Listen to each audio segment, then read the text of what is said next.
In this pro tip, I'm going to talk about why it's not bad to fail fast and how it helps to further your painting ability. Warning, Uncle Adam is not a professional. He's usually not even very good. Try any and all of Uncle Adam's pro tips at your own risk. Void where prohibited. Uncle Adam is not actually an uncle. A lot of people are afraid of failure. It's kind of understandable.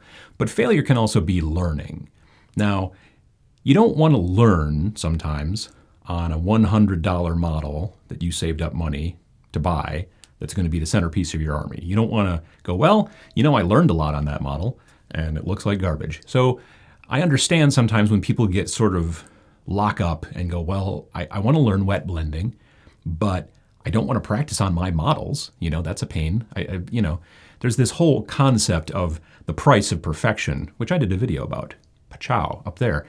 And the important part of it is to understand that sometimes you have to let go and sometimes you just have to try to finish things. But there's still something to be said about trying to learn properly.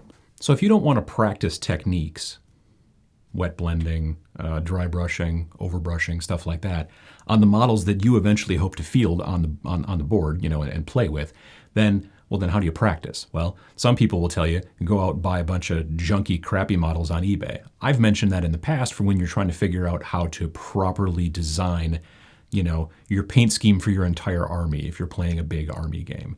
But, that can be kind of expensive sometimes depending on the models. It's not helpful to practice painting on a Space Marine that you found for cheap if you're trying to paint elfin princesses. There's not a lot of back and forth there. But what you can do when you want to teach yourself new techniques that you've been looking about, online, all that weird plastic junk that you get when you buy nearly anything these days?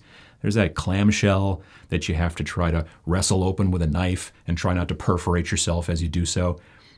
Most people generally have a tendency to take that stuff and throw it in the garbage or throw it in the recycling, depending who you are.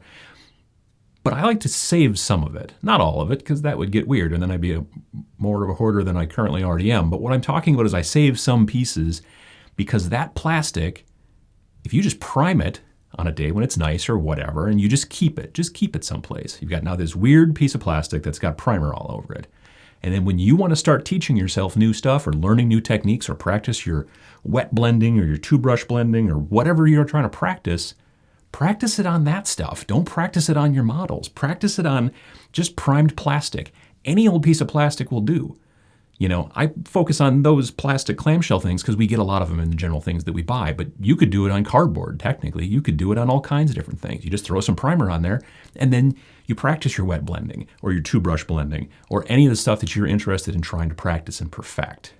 Now, you don't have to perfect it, but you definitely want to practice so that you can get better. Using things that you don't care about too much gives you the freedom to try more and to kind of push the limit, push the envelope, and see what kind of things you can learn.